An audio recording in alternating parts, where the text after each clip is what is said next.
스토리텔링 성경 2 출애굽기. 야곱의 후손이 이집트 땅에서 크게 번창하다. 1장 1절에서 7절. 서늘한 강바람이 불어왔다. 기분 좋게 살갗을 간지리는 미풍이다. 무성한 종려나무와 대추야자나무, 여러 종류가 엉켜있는 덤불들을 감싸며 그 사이로 나일강이 유유히 흐르고 있다. 아프리카의 빅토리아호에서 발원하여 북동쪽으로 이집트를 지나 지중해로 흘러드는 인류의 문명을 탄생시킨 유서 깊은 강이다. 길이는 약 6,671km로 세계에서 가장 길다. 나일강 지역은 해마다 6월에서 10월까지 정기적으로 비가 내린다.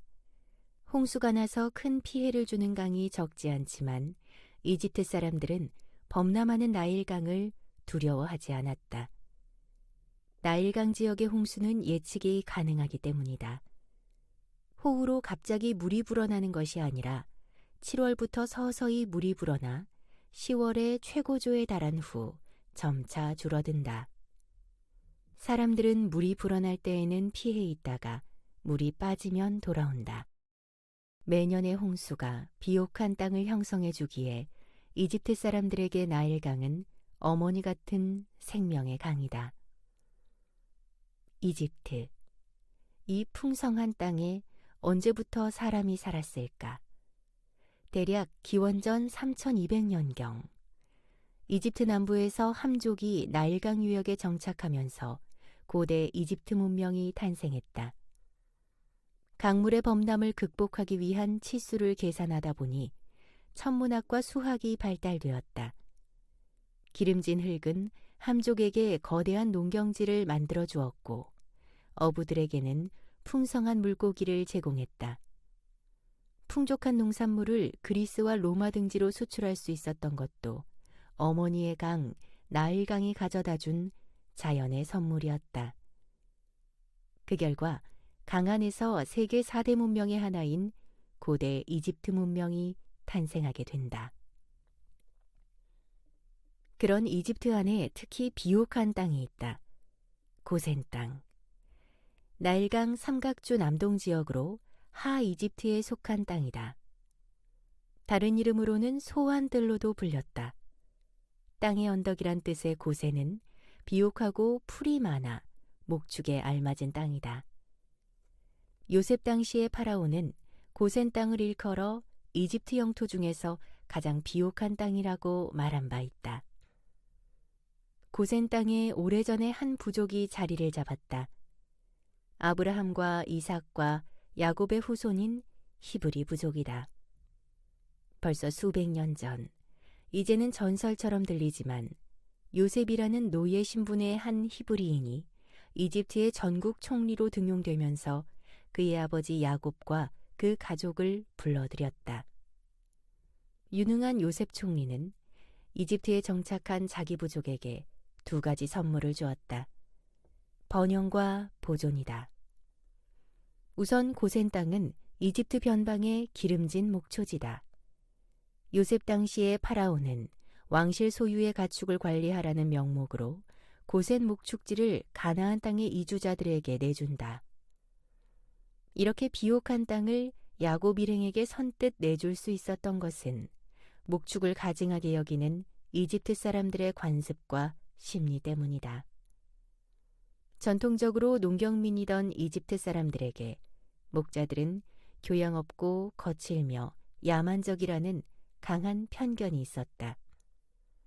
이집트 역사 초기에 유목민족에게 침공을 당한 뼈저린 경험에서 기인된 피해의식, 자신들이 신성하게 여기는 짐승들을 함부로 죽이는 데에 대한 경멸감 등이 복합적으로 작용되어 목축업을 기피해왔다. 그래서 히브리 부족에게 광활한 목축지 고센 땅을 내주었는데 오히려 히브리인들에게는 짧은 기간에 엄청난 번영을 이룰 수 있는 행운을 안겨주었다. 고센 땅이 가져다 준 또 하나의 유익은 히브리 민족의 혈통과 언약 신앙의 보존이다. 야곱 자손들은 이집트 사람들과 멀찍이 구별된 땅에서 살았기에 히브리 공동체의 종교와 문화를 지켜낼 수 있었다. 이집트 사람들은 목자들의 무례함을 싫어했기에 아예 고센 땅에 들어오려고 하지 않았다. 이집트 문화가 저절로 차단되는 효과가 나타났다. 그래서 히브리 유목민들은 고센 땅에서 하나님을 예배하고 그분의 약속을 기대하며 조상 대대로 이어져 온 선민의식을 지켜낼 수 있었다. 이집트 사람들과의 왕래가 자유로운 곳에 있었더라면 아마도 야곱 자손들은 하나님의 언약 백성이라는 민족의 정체성을 잃었을지도 모른다.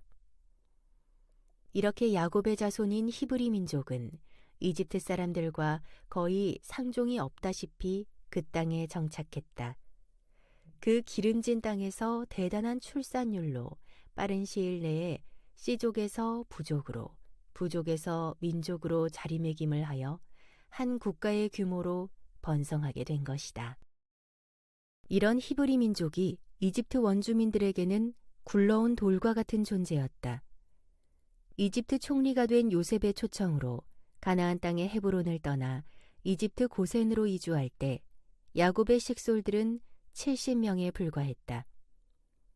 야곱 족장을 비롯하여 그의 12아들과 2딸, 51명의 손자와 4명의 증손자를 포함한 숫자였다. 그런데 이 70명이란 숫자에는 야곱의 아내와 소실들과 며느리들이 포함되지 않았다. 딸들도 단지 디나와 세라만 포함되었다. 일부러 70이란 숫자에 맞춘 것인데 그것은 70이 갖는 상징성 때문이다. 성경에서 7은 하나님의 거룩한 사역을 뜻하는 신성한 숫자이고 10은 완전이나 완성을 상징하는 숫자다. 따라서 이집트로 이주한 야곱 일행 70명은 하나님의 신성한 구속사의 사역을 이루기 위해 이집트로 내려간 완전한 선민의 숫자를 상징한다. 70명 가운데 야곱의 12아들의 이름은 나이 순서대로 이러하다. 1. 장남 르우벤, 2. 차남 시므온, 3. 삼남 레위, 4. 사남 유다, 5. 오남 단, 6. 육남 납달리, 7.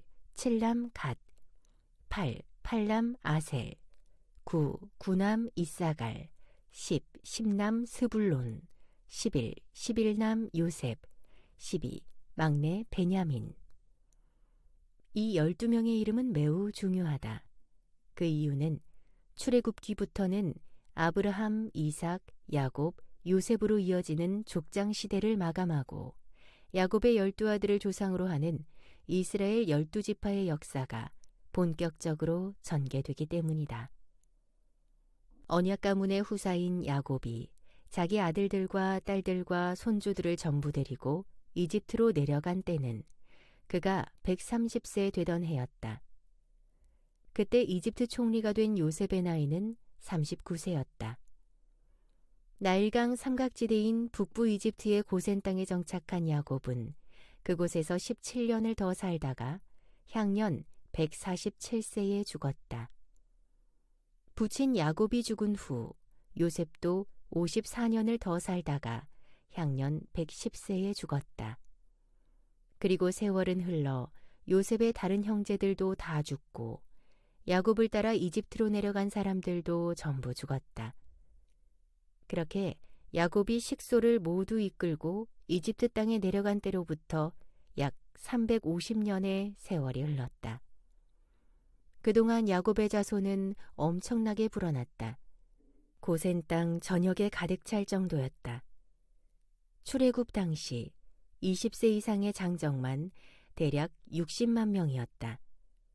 따라서 장정 외의 남녀노소를 포함하면 전체 수효는 200만 명을 훌쩍 넘었다.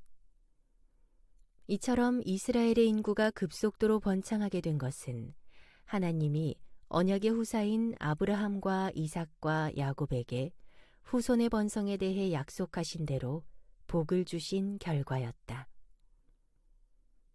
이스라엘 백성이 이집트 땅에서 핍박받다 1장 8절에서 22절. 그 사이에 이집트 왕조에 큰 변화가 생겼다.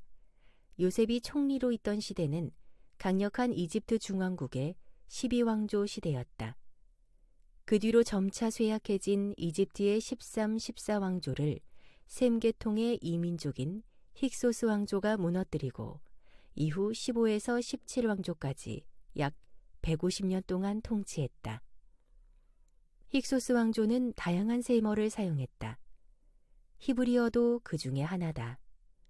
히브리 민족이 이집트로 들어온 때는 힉소스 왕조 시절이었다.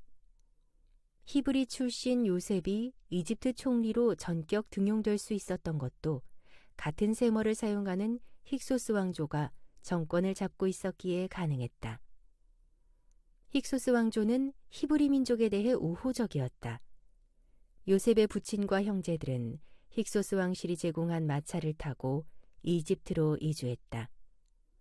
그들을 광활한 목축지 고센 땅에 정착하게 해준 것도 힉소스 왕조의 파라오였다. 하지만 나일강 상류의 남부 이집트에서 세력을 키운 본토 함족 계통의 아하모스는 나일강 하류를 지배하던 북부 이집트의 힉소스 왕조를 축출하고 마침내 이집트 전역을 통일한 뒤에 강력한 신왕조인 이집트 제18왕조를 세웠다. 그런 와중에 힉소스 족속은 이집트를 떠났고 히브리인 부족은 이집트 정착 400년 후에 출애굽할 것이라는 옛 조상들의 예언을 믿고 그냥 남았다. 여기에서부터 히브리 민족의 고난은 시작된다. 이집트 전역을 새롭게 통일한 함족 계통의 이집트 제18왕조는 이전 이민족이 세운 왕조들이나 이민족 관료들의 치적을 의도적으로 무시하고 말살하는 정책을 펼쳤다. 히브리 민족은 힉소스 왕조에 적극적으로 협력한 역사를 지니고 있었다. 이민족이 이집트로 쳐들어오게 되면 히브리 민족이 언제 다시 그들과 힘을 합쳐 이집트에 대항할지 모를 일이었다. 이런 경계심에서 히브리인 요셉 총리의 훌륭한 치적도 철저히 말살되고 그의 후손인 히브리 민족도 노예화시키는 강력한 억압 정책을 실시했다. 이 같은 대히브리 민족 억압 정책은 아하모스와 그의 아들 아멘호텝 1세를 거쳐 제18왕조의 세 번째 왕이자 아하모스의 손자인 투트모세 1세에 이르러 한층 심화되었다. 때는 투트모스 1세가 이집트를 통치하던 시기, 그러니까 히브리 민족의 출애굽이 있기 80년 전이다. 이집트 왕궁 파라오의 집무실, 날씨는 후덥지근했다. 파라오 투트모세를 비롯하여 총리와 고위 관리들이 뭔가를 논의하기 위해 심각한 얼굴로 모여있다. 날로 세력을 더해가는 히브리 민족에 관한 문제였다. 경들은 들으시오. 지금 고센 땅에 히브리 부족이 엄청나게 불어나고 있다는 보고를 받고 있어. 도대체 그 인구가 얼마나 되는지 아시오? 신하들 중 한 명이 서류를 살펴보며 아랜다. 20세 이상 장정들의 수효가 대략 40만 명이고 여자와 아이들까지 전부 합치면 150만 명은 좋게 넘을 것입니다. 뭐라? 150만 명이 넘는다고? 아니, 히브리인들이 이집트에 정착한 지가 얼마나 되었다고 그렇게 큰 부족이 되었다는 것이오? 그들의 말로는 그들이 믿는 신이 약속한 대로 성취된 결과라고 합니다. 물론 그들의 주장이지만 번식력만큼은 대단합니다. 소수민족 중에서 출산율이 가장 높습니다. 고센은 비옥한 목초지일 뿐만 아니라 이집트와 시내반도 사이에 중요한 국경지대다. 경제적 측면보다 군사적인 중요도가 더한 전략 요충지다. 이들을 제대로 관리하지 못한다면 국경지대의 다른 부족들과 연합하여 언제 다시 이집트에 대적할지도 모른다. 파라오의 얼굴이 조금 찌푸려졌다. 이스라엘 백성들을 이대로 두었다가는 우리가 큰 낭패를 당하겠소. 적들과 한패라도 된다면 큰일이잖소. 그렇습니다, 폐하. 그들의 세력을 약화시키지 않으면 안 되겠소. 무슨 좋은 방책이 없겠소. 그러자 신하들 중 한 명이 아뢰었다. 폐하, 비록 그들이 본토인은 아니더라도 지혜롭게 다루어야 합니다. 폐하의 말씀처럼 그들의 수효가 더 이상 불어나지 않게 해야 하고, 만일 전쟁이 나면 우리의 적들과 합세하여 내부에서 우리와 싸우지 않도록 빈틈없이 관리해야 합니다. 그러니 어떻게 그들을 관리하면 좋을지 지금 묻고 있지 않소? 잠시 침묵이 흘렀다. 좀 전에 말했던 그 신하가 말을 이었다. 히브리 부족은 우리에게 큰 노동력을 제공하므로 반드시 붙들어 두어 이 땅에서 떠나가지 않도록 해야 합니다. 맞는 말이다. 만약 150만 명에 달하는 히브리 부족이 하루아침에 빠져버린다면 이집트의 경제는 엄청난 타격을 받을 것이다. 그러니까 날로 확장되는 히브리인들을 어떻게 관리할 것인가 하는 대책을 묻고 있지 않소. 왕의 목소리에는 노기가 서려 있었다. 이때 한 신하가 새로운 의견을 내놓았다. 폐하, 이스라엘 백성들에게 한층 힘든 노동을 시키시옵소서. 지금보다 더 힘든 노동을 시키라니. 그러다가 이집트 탈출 운동이라도 일어나면 어쩌려고 그러오. 절대 그럴 일은 없을 것입니다. 그들에게 힘든 임무를 주어 죽도록 일하게 만들면 매일의 노동에 지쳐 탈출할 엄두조차 내지 못할 것입니다. 그렇다고 해도 해마다 불어나는 인구수는 어떻게 하면 좋겠소? 그건 염려하지 않으셔도 좋을 듯합니다. 왜 그런가? 출산과 양육이란 돈이 있고 시간이 있어야 가능합니다. 힘든 노동을 시키면 일에 지쳐 아기를 낳고 키울 생각은 아예 하지 않을 것입니다. 맞는 말인 것 같습니다. 강력한 노동 정책으로 저들을 몰아붙이면 아기를 만들 엄두도 내지 못할 것이고 더 이상 인구가 불어나지 않을 것입니다. 그러면 딴 마음을 품는 일도 없을 것입니다. 이곳저곳에서 여러 신하들이 맞장구를 쳤다. 파라오도 엷은 미소를 띠며 고개를 끄덕였다. 그럴듯한 방책이로다. 그렇다면 히브리인들의 왕성한 출산을 억제할 수 있는 좋은 노동 정책을 제시해 보도록 하시오. 폐하, 히브리인들이 집단적으로 거주하는 고센 지역에 대대적인 성읍 공사를 실시하면 어떻겠습니까? 성읍 건축 공사라니. 자세히 말해 보시오. 고센 땅에 국고성을 건축하자는 것입니다.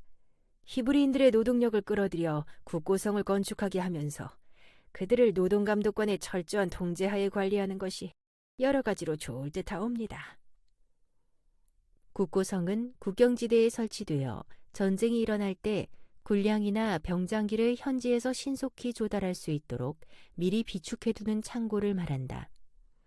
전쟁이 없는 평탄한 해에는 무역이나 기근에 대비해 타작한 곡식을 보관했다. 요셉이 총리였을 때 7년 연속 대풍년의 농산물을 쌓아두려고 이곳저곳에 많은 국고성을 건축한 역사가 있었다. 이집트 파라오 투트모세 1세의 얼굴에 비로소 웃음기가 돌았다. 그거 참 좋은 생각이오. 경들의 생각은 어떠시오? 대단히 좋은 정책이옵니다. 모두가 한 목소리로 화답했다. 왕도 기분이 좋았다. 좋소. 그러면 국고성을 건축할 장소는 어디가 적당할지 생각해둔 지역이 있소. 그러자 총리가 대답했다. 2지역을 물색해 두었습니다. 2지역이라 말해보구려. 우선 비돔성이 어떤가 하옵니다. 고센 땅의 비돔성은 나일강과 아라비아만을 연결하는 운하 연안 지역에 있다. 그곳에 국고성을 건축하고 해안을 이용하여 전쟁 물자나 무역을 하면 아주 원활하게 수송이 가능한 장소다. 내 생각에도 비돔성이 좋을 것 같소. 다음은 어느 곳이오? 총리는 잠시 뜸을 들였다가 신중하게 입을 열어 아뢰었다. 람셋이옵니다. 람셋이라면 고센 땅에. 그렇습니다. 국경 경비를 위해서라도 요새화하는 데 알맞은 땅입니다. 마침 히브리인들이 많이 거주하는 땅이어서 노동자들을 동원하는데도 별 어려움이 없을 것입니다. 다른 신하들 역시 좋다고 이구동성으로 머리를 조아렸다. 왕은 즉석에서 두 장소의 국고성 건축을 명령했다. 좋다. 당장 시행토록 하라. 신하들은 왕실을 빠져나갔다. 파라오는 서둘러 사라지는 신하들의 뒷모습을 보면서 무언가 정체 모를 불안감에 젖었다. 과연 히브리 부족이 순순히 통제당하게 될까? 파라오는 혼자 남아 시름에 잠겼다. 파라오의 엄명이 떨어지자 이집트 관료들은 이스라엘 백성들에게 힘든 노동을 시킬 이집트인 노예 감독관들부터 많이 세웠다. 그런 뒤 노예 감독관들을 앞세워 이스라엘 백성들을 대공사 건축 현장에 끌고 나가 파라오를 위한 식량 창고인 비돔과 라암셋 성읍을 짓게 했다. 잘게 짚을 써는 사람들, 집마차로 흙을 실어오는 사람들, 벽돌에 쓸 물을 나르는 사람들.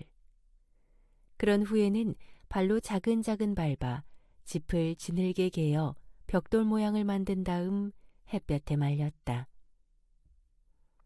상 이집트에서 배로 운반된 돌들을 네모지게 깎아내는 사람들의 작업 소리도 시끄러웠다. 종일 쉬지 않고 땀을 흘리며 노동했지만 십장들은 채찍을 휘두르는 일이 다반사였다. 십장은 감독관들이 세운 작업 반장이다. 주로 이집트 사람들이 맡았지만 히브리인들 중에서도 더러 뽑히는 경우가 있었다. 뭐야, 빨리빨리 움직이라고. 이 느려 터진 굼벵이 같은 것들아. 이집트 십장들은 이스라엘 백성이 조금이라도 쉬는 듯한 기미가 보이면 사정없이 채찍을 휘두르며 채근했다. 히브리인들은 허리 한번 제대로 펴지 못하고 가혹한 고역에 시달렸다. 해가 져서 어둑해진 후에야 집으로 돌아갔다.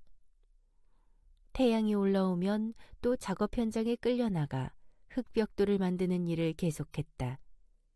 히브리인들이 당하는 고생은 이루 말할 수가 없었다. 이집트 고위 관리들은 히브리인들에 대한 감시 감독과 조사를 게을리 하지 않았다. 이집트가 성을 쌓는 이유는 히브리인들을 고생시켜 출산율을 떨어뜨리려 한 것이다. 노동을 하느라 힘들면 언제 아기를 갖겠으며 또 키우겠는가. 지금까지는 편안하니까 쑥쑥 아기들을 출산한 것이라고 생각했다. 몇 해가 흘렀지만 히브리 부족의 수효는 웬일인지 조금도 줄어들지 않았다. 줄어들기는커녕 이집트 감독관들과 십장들이 이스라엘 백성들을 압제하면 할수록 그들의 수효는 더 불어나고 번성했다. 하 이집트에서 벌어지는 일들은 즉각 상 이집트 파라오의 귀에 들어갔다. 뭐라고? 그게 정말이냐? 참으로 걱정이로다. 도대체 저 히브리 민족은 어째서 자꾸만 수효가 불어나느냐? 감독관들을 채근하여 지금보다 더욱 혹독하게 다루도록 하라. 파라오는 계속 불어나는 이스라엘 백성들 때문에 짜증이 나고 불안했다. 파라오의 지엄한 명령이 떨어지자 건축 현장의 감독관들과 십장들은 더욱 미친 듯이 이스라엘 백성을 혹독하게 부렸다. 그들이 휘두르는 채찍 소리가 종일 그치지 않았다. 이스라엘 백성들의 비명소리 또한 그치지 않았다. 야, 너희들 꿈을 대지 말고 어서 부지런히 일하란 말이다. 철썩. 십장들의 채찍질이 히브리인들의 등을 길게 핥히고 지나갔다. 으악! 이집트 노예 감독관들과 십장들은 온갖 힘든 일로 히브리인들을 가혹하게 부렸다. 그런데도 히브리인들은 줄어들기는커녕 하루가 다르게 늘어났다. 보시오, 경들은 대체 뭐라는 사람들이요? 경들의 의견에 따라 히브리 민족에게 고역 정책을 시행했지만 아무런 효과를 보지 못하고 있어. 히브리 민족의 수요를 억제할 수 있는 보다 직접적인 방법은 없느냔 말이오. 파라오가 답답하다는 듯 신하들을 왕궁으로 불러들여 크게 질책했다. 그러자 신하들 중 하나가 색다른 의견을 내놓았다. 폐하, 히브리 산파들을 이용하면 어떠하실는지요? 그게 무슨 말이냐? 자세히 말해보라. 그러니까 그게... 뜸들이지 말고 얼른 말하라. 신하는 자신이 내놓는 제안이 아무래도 마음에 걸리는 모양이지만 파라오의 짜증스러운 채근을 받고 나서야 입을 연다. 히브리 산파들을 매수하여 히브리 여인이 해산할 때 산모를 도우는 척하면서 사내 아이가 나오면 죽게 하고 계집아이가 나오면 살리게 하는 것입니다. 순간 파라오는 자신의 귀를 의심했다. 갓 태어난 사내 아이들을 다 죽인다. 만일 이런 정책이 세상에 알려지면 이집트 제국은 명예가 땅에 떨어질 것이다. 파라오는 난색을 표했다. 그건 아무래도 좀 과하지 않소. 어떻게 멀쩡한 아기들을 살해한단 말이오. 신하는 물러서지 않았다. 배야, 지금 더운 밥 찬밥 가릴 때가 아닙니다.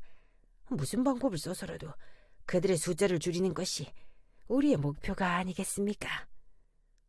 그건 그렇다만... 소인의 제안대로 하시옵소서.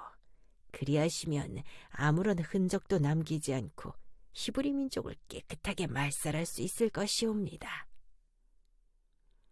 신하의 제안에 소름이 끼쳤지만 그것이 히브리 부족을 점차 소수 부족으로 만들고 마침내는 아예 없애기 위한 최고의 방법인 것이 분명했다. 히브리 민족의 사내 아이들은 장차 장정이 되면 군사가 되어 이집트의 위협 세력이 될 수 있지만 계집아이는 위협이 되지 않고 노동력만 제공한다. 더군다나 세월이 흐르면 히브리 민족의 딸들은 자연히 이집트 남자들에게 시집을 오게 된다. 결국 히브리 민족은 말살될 것이다. 파라오는 결심을 굳혔다. 좋다. 그리하겠다. 당장 히브리 산파들을 불러오라. 히브리 산파 2명이 파라오의 궁으로 불려왔다. 한 사람의 이름은 십브라였고 다른 한 사람의 이름은 부하였다.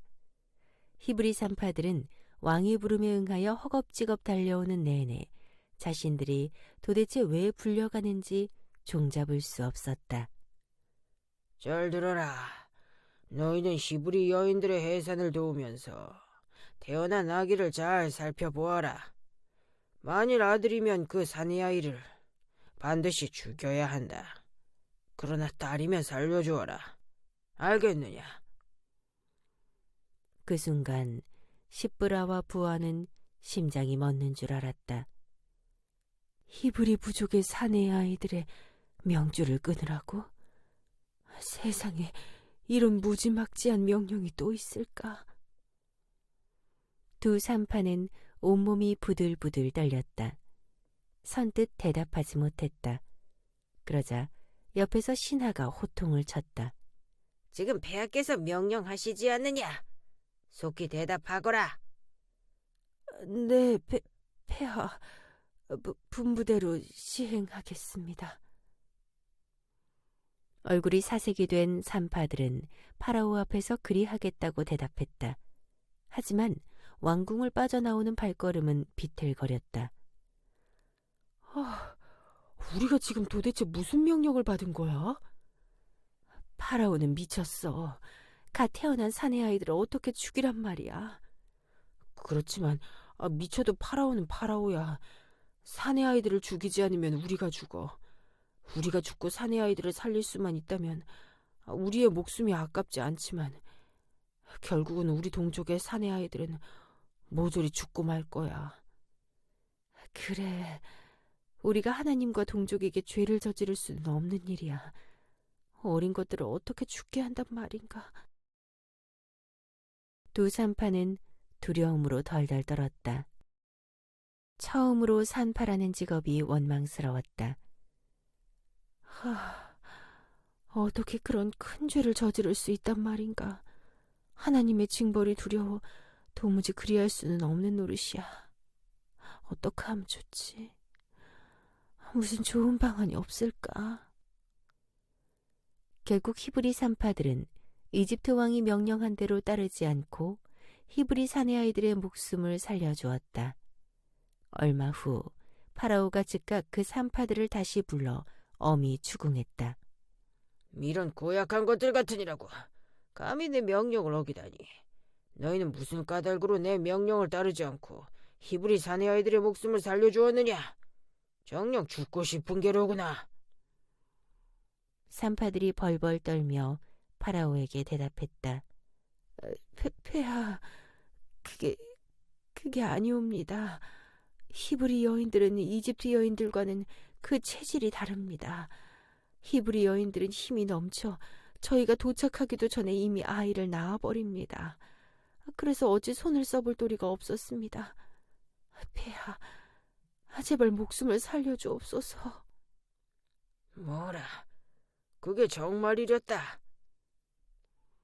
이때 하나님이 그 산파들을 보살펴 주셨다. 그래서 파라오의 손에서 목숨을 건져주셨다. 뿐만 아니라 파라오보다 하나님을 더욱 두려워하는 그녀들에게 하나님은 복을 주셔서 그녀들의 집안이 잘 되도록 일으켜 세우셨다. 파라오의 압제 정책에도 불구하고 이스라엘 백성들의 수요가 계속 불어났고 세력이 더욱 강해졌다. 마침내 파라오는 그보다 더욱 무시무시하고 극단적인 방법으로 히브리 민족 말살 정책을 폈다. 하루는 파라오가 이집트의 모든 군사들과 백성들에게 칙령을 내렸다. 이집트의 모든 군사들과 백성들은 들어라. 너희는 갓 태어나는 히브리인 사내 아이를 보거든 예외 없이 나일강에 집어던져라. 단지 여자아이는 살려두어라. 예로부터 나일강에는 악어떼가 자주 출몰했다. 이곳에 아이를 던지면 익사하거나 악어밥이 되거나 물에 빠져 죽을 것이 불보듯 뻔했다. 이집트 파라오의 명령은 무시무시했지만 고대 세계의 전제 군주 국가에서는 왕명이 곧 법이었다. 훗날 주전 4세기경의 팔레스타인 통치자 헤롯 대왕은 아기 예수를 죽이기 위해 그 아기가 태어난 베들레헴 성읍과 인근 지역에서 2살 아래 사내 아이들을 전부 죽이라는 명령을 내렸고 그것은 그대로 시행되었다. 혀를 내두를 일이지만 이처럼 고대 세계에서 왕의 명령은 곧 하늘의 법이었다. 이제 야곱의 후손인 이스라엘 백성은 민족 말살의 큰 위기에 놓였다. 때는 그들이 가나안 땅을 떠나 이집트 땅에 내려온 지 350년째 되던 해였다. 하지만 히브리 민족에 대한 이집트 사람들의 이 같은 가혹한 핍박은 사실 오래전에 예언된 일이었다.